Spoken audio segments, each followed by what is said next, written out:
Radio उड़ान के updates लेने के लिए इस चैनल को सब्सक्राइब कीजिए और इस वीडियो को ज्यादा से ज्यादा लाइक कीजिए और शेयर कीजिए। For more info log on to www.radioudan.com। This show is brought to you by National Center for Promotion of Employment for Disabled People. National Olympic association of India और सार्थक सभी दिव्यांग जनों के लिए लेकर आए हैं ओलंपिक स्किल कॉम्पिटिशन्स। ओलंपिक्स दिव्यांग जनों के लिए अपना हुनर दिखाने की कौशल प्रतियोगिताएं हैं जो हर 4 साल में एक बार आयोजित की जाती है, जिसके बाद विजेता कर सकते हैं अंतर्राष्ट्रीय ओलंपिक प्रतियोगिताओं में भारत का प्रतिनिधित्व। पहले राउंड में फोटोग्राफी, आईसीटी और बेकरी जैसी कुल 42 कौशल श्रेणियों का चयन किया गया है। तो अगर आपके अंदर है हुनर तो आज ही कीजिए रजिस्टर www.abylimpicsindia.org पर। याद रहे www.abylimpicsindia.org या फिर आप संपर्क कर सकते हैं रजत मोहन जी से 9899502660 पर। तो आज ही पंजीकरण करें NAAI ओलंपिक स्किल कॉम्पिटिशन्स के लिए। जी हाँ दोस्तों, नमस्कार, आदाब, सत श्री अकाल। मैं दानिश महाजन प्रोग्राम बदलता दौर में आपका स्वागत करता हूँ। आज समय है एक और national centre for the promotion of employment of disabled people के जावेद अबीदी फेलो से आपकी मुलाकात करवाने का।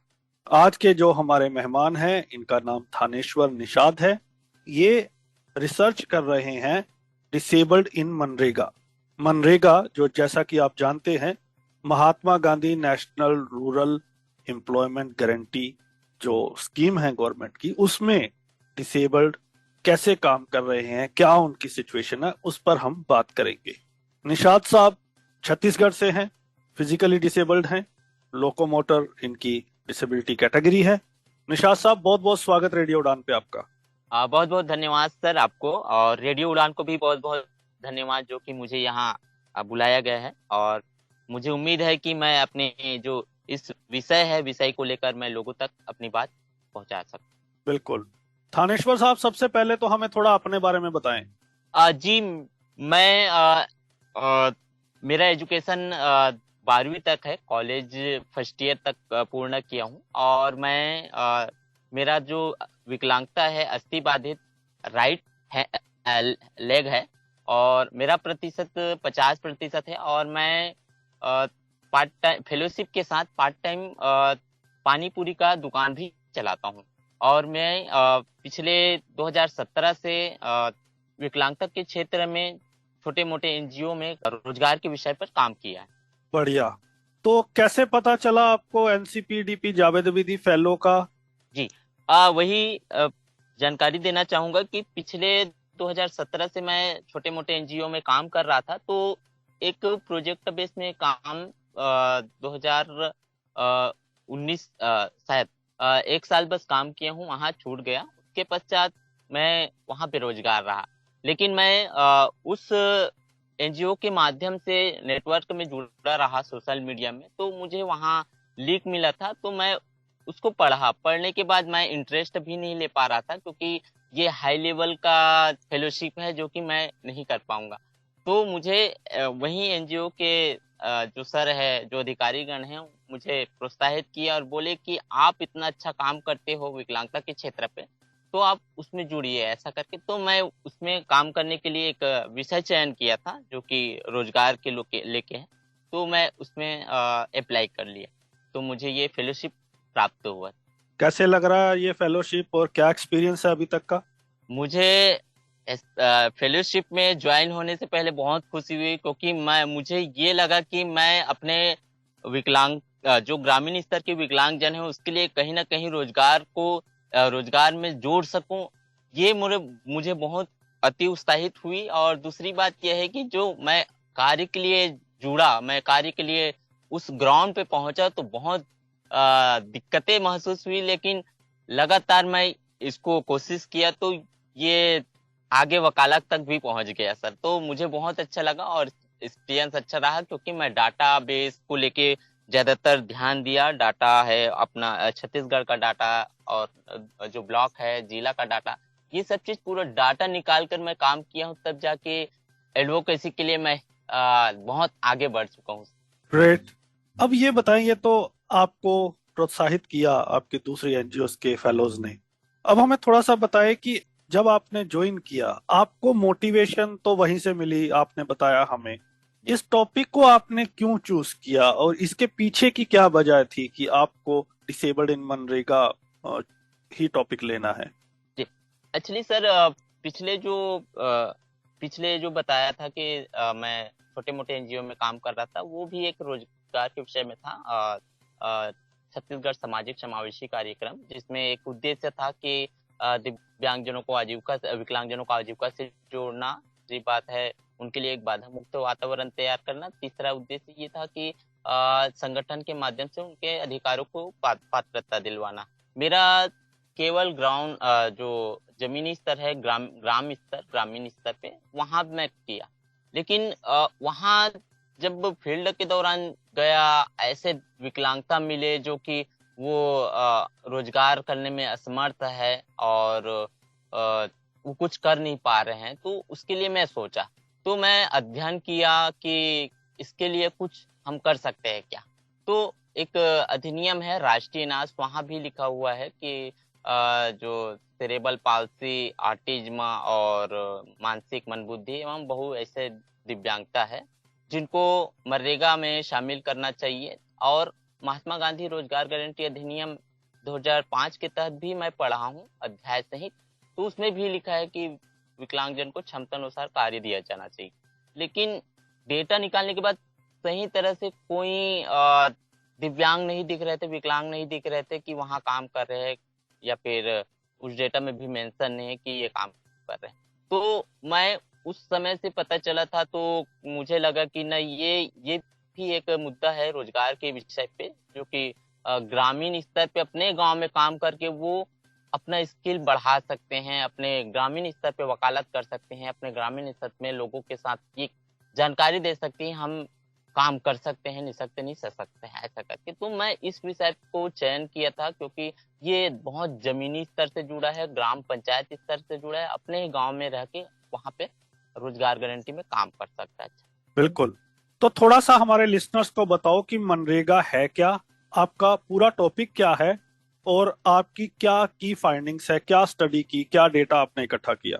जी, मनरेगा ये महात्मा गांधी रोजगार गारंटी अधिनियम 2005 है, जो कि ग्रामीण स्तर पे एक ग्रामीण गांव के विकास के लिए कार्य किया जाता है, जैसे कि गहरीकरण है, तालाब गहरीकरण है, कुआं गहरीकरण है, या फिर नहर का निर्माण करना है, पौधारोपण करना है, आदि ऐसे काम है जो कि उसमें कार्य में पूरा गांव के लोग रहते हैं।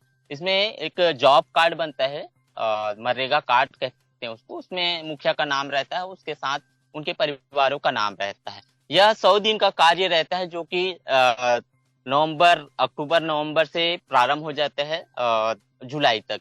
तो यह कार्य 100 दिन का रहता है, लेकिन विकलांगजनों को 150 दिन का काम देता है। केंद्र सरकार का है, केंद्र सरकार 100 दिनों का काम देता है और राज्य सरकार विकलांगजनों के लिए 50 दिन का और कर देता है। लेकिन ये टोटल कुल हो जाता है 150 दिन का काम। लेकिन विकलांगजनों के लिए 150 दिन का काम होता है, लेकिन वहां विकलांगजन काम नहीं कर पाते। तो इसके लिए मैं सर्वेक्षण किया हूँ, सर्वेक्षण फेलोशिप के माध्यम से सर्वेक्षण किया, जैसे कि एक देखा जाए तो एक चयन किया था रायपुर जिला के धरसीवा ब्लॉक में, जो ग्रामीण स्तर है जहाँ पे मनरेगा कार्य चलते हैं, वहाँ विकलांगजनों का सर्वेक्षण किया कि मनरेगा कार्य में आप क्षमतानुसार काम करते हैं या फिर नहीं करते, या फिर जानकारी है कि नहीं। तो बहुत सारे डेटा मुझे प्राप्त हुआ है कि बहुत सारे ऐसे विकलांगजन हैं जो कि मनरेगा के बारे में जानकारी नहीं है, और ऐसे विकलांगजन हैं जिनको जानकारी है लेकिन उनको काम में नहीं दिया जाता। तो मैं इस विषय को लेकर और गंभीरता से लिया, और गंभीरता लेने के बाद मैं रायपुर जिला का डेटा, पूरा ब्लॉक का डेटा और छत्तीसगढ़ का डेटा निकाला। जैसे कि डेटा भी आपको साझा कर दूं, जैसे कि हमारे जो चयन किया था ब्लॉक में, धरसीवा ब्लॉक देखा जाए, जैसे कि 1183 विकलांगजनों का डेटा है पूरा 78 ग्राम पंचायत के अनुसार, लेकिन उसमें जो कि विकलांगजन उस कार्य में पंजीकृत है, मनरेगा कार्ड में पंजीकृत है 128, और कार्य में शामिल बस 11 लोग हैं, उस क्षमता अनुसार काम कर रहे हैं।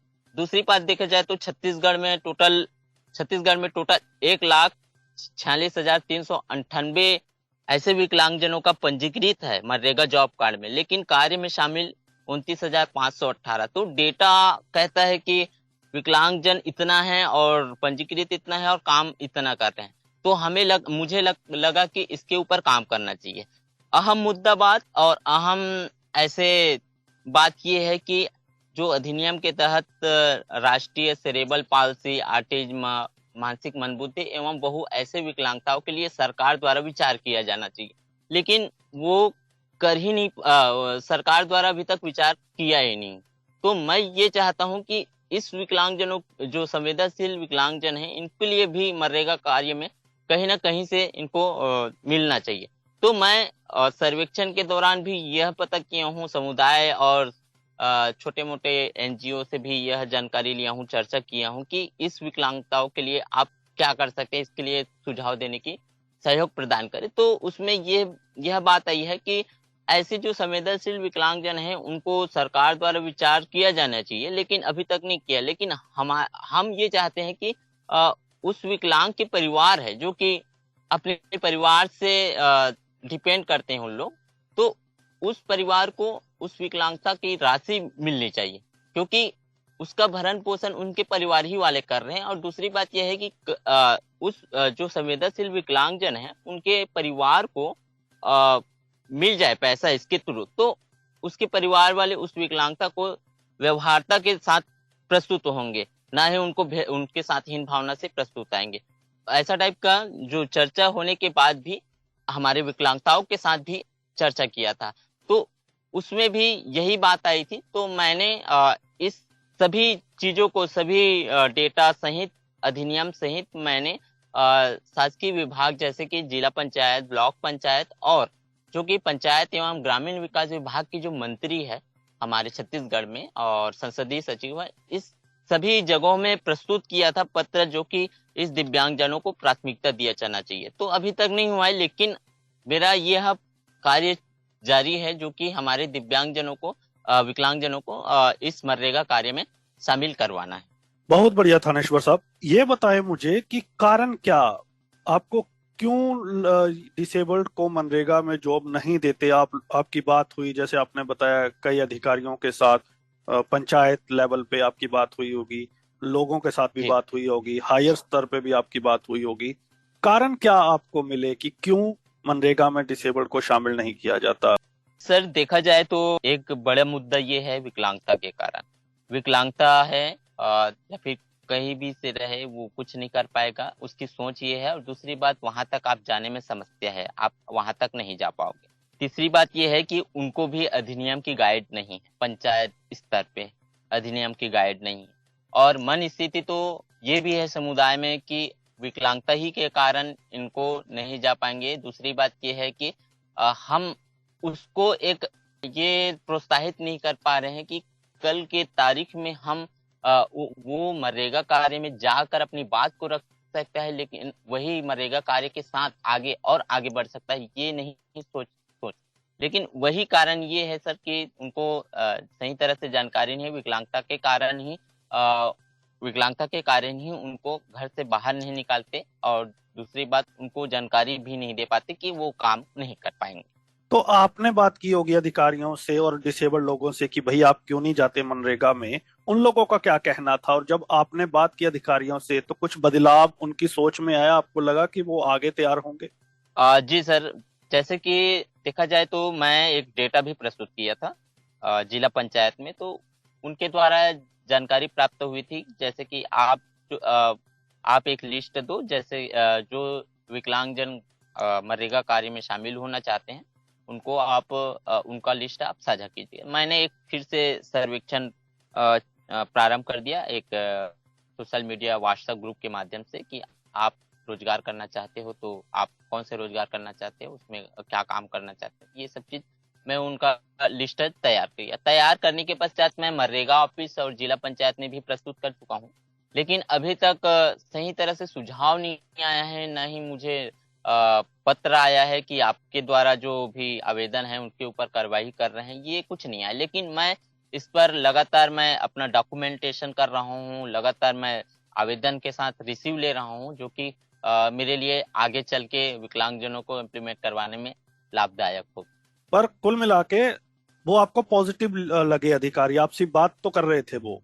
जी, बात कर रहे थे और कार्य तो चल रहा है, लेकिन उतना जितना गंभीरता के साथ कार्य करना चाहिए उतना गंभीरता के साथ कार्य नहीं कर रहे हैं। क्योंकि मैं ये चाहता हूँ अभी अभी से, जैसे कि हम इसके ऊपर प्रेशर डालना चालू करेंगे तो जब मनरेगा कार्य अभी नेक्स्ट मंथ में प्रारंभ हो जाएगा, वहां से हमारे विकलांगजन तो कार्य करने के लिए बिल्कुल आगे आ जाएंगे।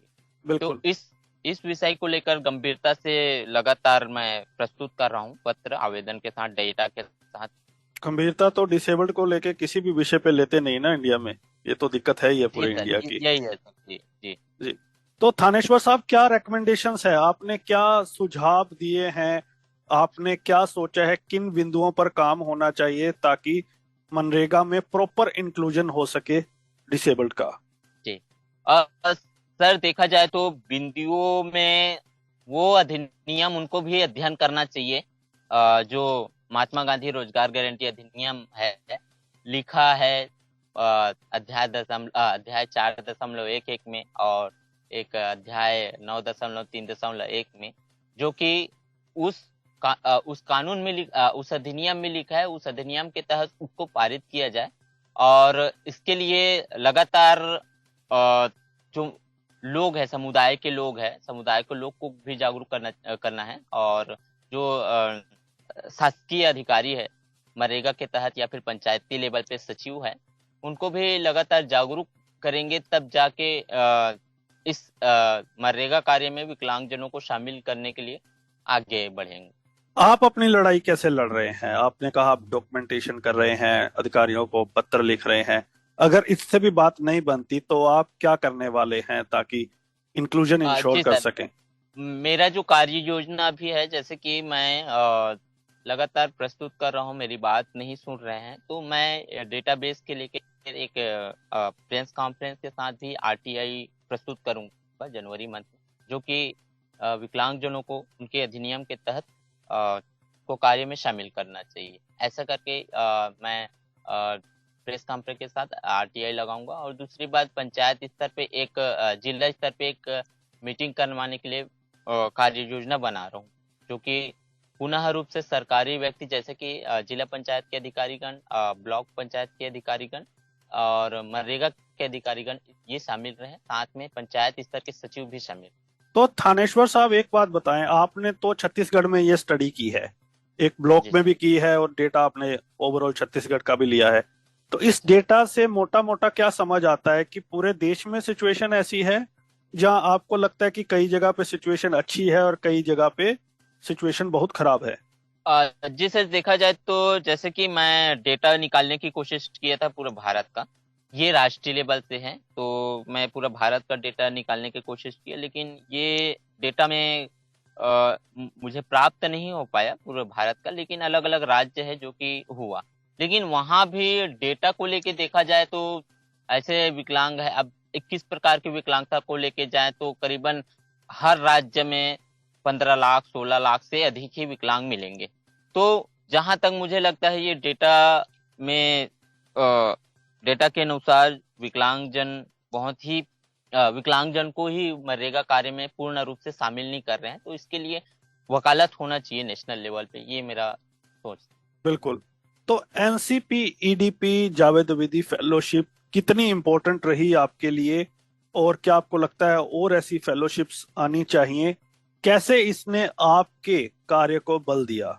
एनसीपीडीपी को भी बहुत बहुत धन्यवाद देना चाहता हूं, क्योंकि एनसीपीडीपी जो कि एक रियलिटी डेटा को लेके बहुत ही इम्पोर्टेंट में कार्य करवाते हैं, जैसे कि हम फेलोशिप हैं तो डेटाबेस में ही हम विश्लेषण चालू कर देते हैं। बहुत सारी ट्रेनिंग हुई है और एनसीपीडीपी की तरफ से हमको भी बहुत सारे चीज जानकारी मिली है, जो सीखने को मिली है, जैसे कि जो दस्तावेजीकरण है, वकालत करने का सही तरह से समझ नहीं आ रहा था, कानून पढ़ने के लिए जो अधिनियम है, कानून है, ये सब चीज मुझे जानकारी नहीं था। लेकिन मैं फेलोशिप के आने के बाद मुझे बहुत सारी चीज जानकारी हो गई, गंभीरता पूर्वक लेने, हर चीज, छोटे छोटे चीजों को आकलन करने का सीखने को मिल गई सर। और ऐसा टाइप का लगा जैसे कि ये फेलोशिप सीखने के साथ एक वकालत का भी एक जरिया है, जो कि अपने को जो मैं शिक्षा 12वीं तक पढ़ा हूँ, ऐसा लगता है जैसे मैं पूरा ग्रेजुएशन कर लिए। तो ऐसा लगा जो जैसे कि मैं वकालत करने लगा, फेलोशिप के साथ अपना दस्तावेजीकरण, रिपोर्टिंग, ये सब चीजों को लेकर ऐसा लगा कि मेरा शिक्षा बहुत उच्च हो गया। बढ़िया, thank you so much Thaneshwar साहब हमसे बात करने के लिए और डिटेल में मनरेगा में डिसेबल्ड की कंडीशन को बताने के लिए। आपका बहुत बहुत धन्यवाद। बहुत बहुत धन्यवाद। तो लिसनर्स, आज हमने बात की थानेश्वर साहब से, जिन्होंने बताया हमें डिसेबल्ड की क्या कंडीशन है मनरेगा में और क्या क्या स्टेप लिए जाने चाहिए। अलग अलग रिसर्च के माध्यम से हम आपको जानकारी दे रहे हैं। उम्मीद है कि आपको ये सीरीज बहुत अच्छी लग रही होगी। अपना फीडबैक हमारे तक पहुंचाएं, इस शो को ज्यादा से ज्यादा शेयर करें। अगले सप्ताह होगी मुलाकात एक और एनसीपी ईडीपी जावेद बीती फेलो के साथ। तब तक अपने दोस्त दानिश महाजन को दीजिए इजाजत। सुनते रहिए radio Udaan, flight of life. Bye bye. मत भूलिएगा प्रोग्राम बदलता दौर हर रविवार रात 9 बजे और सोमवार शाम को 4 बजे सिर्फ और सिर्फ रेडियो उड़ान पर। For more information log on to www.radioudan.com। Novaflix, an accessible OTT platform for visually impaired. भोली शालिनी उन्हें गंभीरता से देख नजरअंदाज कर अंदर चली जाती है। वो नेशनल नर्सिंग कॉलेज की बिल्डिंग के सामने खड़ी हो। अगर आप ब्लाइंड हैं और एंजॉय करना चाहते हैं लेटेस्ट मूवीज, वो भी ऑडियो डिस्क्रिप्शन के साथ, तो आज ही डाउनलोड करें Novaflix प्ले स्टोर से।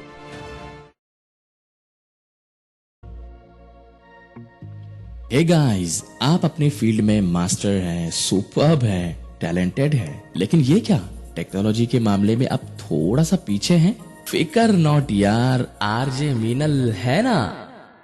आरजे मीनल के साथ हर हफ्ते टेक सिटी सुनिए और टेक्नोलॉजी की हर बात को जानिए। सुनिए टेक सिटी हर गुरुवार रात 9 बजे से 10 बजे तक, जिसका पुनः प्रसारण होगा हर शुक्रवार शाम 4 बजे से 5 बजे तक, सिर्फ और सिर्फ रेडियो उड़ान पर। तो ना रहेगा आप कोई भी टेक्नोलॉजी से दूर। हर हफ्ते टेक सिटी सुनिए हुजूर, सिर्फ और सिर्फ आरजे मीनल के साथ।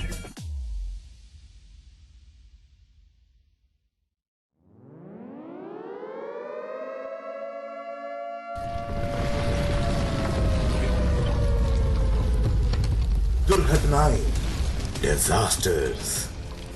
बुधवार रात 10 बजे और गुरुवार शाम 5 बजे राजीव भावरी की जुबानी सिर्फ और सिर्फ रेडियो उड़ान पर, जिन्हें सुन आपके पैर ठंडे हो जाएंगे, रोंगटे खड़े हो जाएंगे।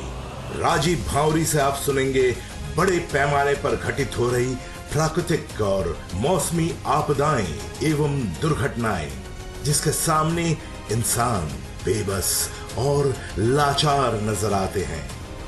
For more info log on to www.radioudan.com या डाउनलोड करें हमारी app radio Udaan from play store और ऐप स्टोर से। रिश्तों में है तकरार, अब तो कोई ऐसा दिन नहीं जब हमारी लड़ाई ना होती हो। या ऑफिशियल लाइफ में है तनाव। हाँ, ऑफिस भी टाइम पर पहुंचता हूँ, सारा काम टाइम पे पूरा करके देता हूँ, फिर भी ये कहा जाता है कि यार तुम्हारी जॉब खतरे में है। एकदम मैं परेशान हो चुका हूँ, बताओ अब मैं क्या करूँ। आरजे नरेश सुनेंगे, समझेंगे आपकी हर बात, दिल से दिल तक में होगा आपकी हर समस्या का सटीक इलाज और सही समाधान। अपनी बात को उनके सामने बहुत पोलाइटली तरीके से रखें, ये काम करता है। तो सुनना ना भूले लाइव शो दिल से दिल तक हर गुरुवार रात 10 बजे से 11 बजे तक और रिपीट हर शुक्रवार शाम 5 बजे से 6 बजे तक। For more info log on to www.radioudan.com या फिर डाउनलोड करें radio Udaan app from play store या ऐप स्टोर से। जब खबर हो पक्की तो तहलका तो मचेगा। क्या हो रहा है आज, क्या होने वाला है कल, अब ये है अप टू डेट रहने का वक्त with latest PWD news, job alerts, events and current happenings. साथ ही साथ जानिए विभिन्न NGOs के बारे में जो कार्यरत हैं PWD वेलफेयर के लिए। Only with Gauri Kuber in the show community colours, जो कि प्रसारित किया जाएगा शुक्रवार रात 9 बजे एवं शनिवार शाम 4 बजे। सुनना बिल्कुल ना भूलिएगा।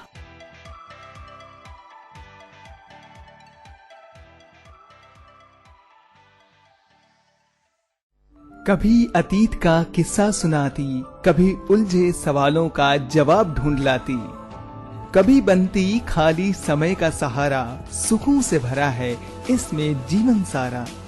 इसकी कहानी कविताओं में मिलता ज्ञान का भवसागर, ये किताबों की दुनिया है जो भर दे गागर में सागर। कभी मोहब्बत के किस्से, कभी परियों की कहानी। सुनना ना भूलिए show book word RJ Rajeshwari की जुबानी। सुनना ना भूलिए शो बुक वर्ल्ड हर बुधवार शाम 8 बजे से 9 बजे तक और रिपीट ब्रॉडकास्ट हर बृहस्पतिवार शाम 3 बजे से 4 बजे तक। For more info log on to www.radioudan.com। Do you feel confused while speaking in English? Enhance your English vocabulary and learn some amazing words every week. Tune into Vocabulary Dose every Thursday 7 to 8 p.m. and repeat broadcast on Friday 2 to 3 p.m. with logophile RJ Divya Sharma. Only on Radio Udan, a flight of life. Tune in now.